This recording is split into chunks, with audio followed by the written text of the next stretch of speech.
यहाँ आस्था का केंद्र है कुतिया महारानी माँ का मंदिर। साईं बाबा संत थे या भगवान, यह सवाल भले ही उठाया जा रहा हो, आस्था का कोई जवाब नहीं। बुंदेलखंड क्षेत्र के झांसी जनपद में स्थित रेवन और ककवाड़ा गांवों के बीच लिंक रोड पर कुतिया महारानी माँ का एक मंदिर है, जिसमें काली कुतिया की मूर्ति स्थापित है। आस्था के केंद्र इस मंदिर में लोग प्रतिदिन पूजा करते हैं। श्रद्धालु यहाँ सुख समृद्धि और परिवार एवं फसलों की खुशहाली की मन्नतें मांगते हैं। झांसी के मौरानीपुर के गांव रेवन और ककवाड़ा के बीच लगभग 3 किलोमीटर का फासला है। इन दोनों गांवों को आपस में जोड़ने वाले लिंक रोड के बीच सड़क के किनारे एक चबूतरा बना है। इस चबूतरे पर एक छोटा सा मंदिरनुमा मठ बना हुआ है। इस मंदिर में काली कुतिया की मूर्ति स्थापित है। मूर्ति के बाहर लोहे की जालियां लगाई गई है ताकि कोई इस मूर्ति को नुकसान न पहुंचा सके।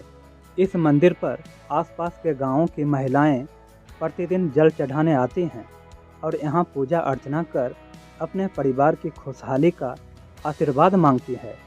वैसे तो आबादी से दूर यह छोटा सा मंदिर सुनसान सड़क पर बना है, मगर यहाँ के लोगों की कुतिया महारानी के प्रति अपार श्रद्धा है। ग्रामीणों के मुताबिक कुतिया का यह मंदिर उनकी आस्था का केंद्र है।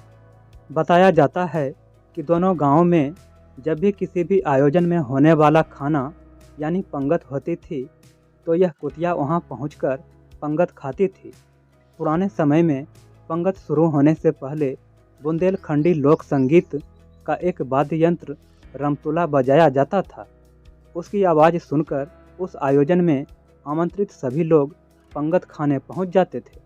एक बार ककवाड़ा और रेवन दोनों गांवों में कार्यक्रम था। दोनों जगह पंगत होनी थी। कुतिया को भी दोनों जगह जाना था, लेकिन वह उस दिन कुछ बीमार थी। ककवाड़ा का रमतुला जैसे ही बजा, वह ककवाड़ा की ओर दौड़ने लगी। जब तक वह ककवाड़ा पहुंची, वहां पंगत खत्म हो चुकी थी। वह थककर चूर हो गई। उसने सोचा कुछ आराम कर लूं। वह वहीं लेट गई। इसी दौरान रेवन गांव का रमतुला बजने लगा।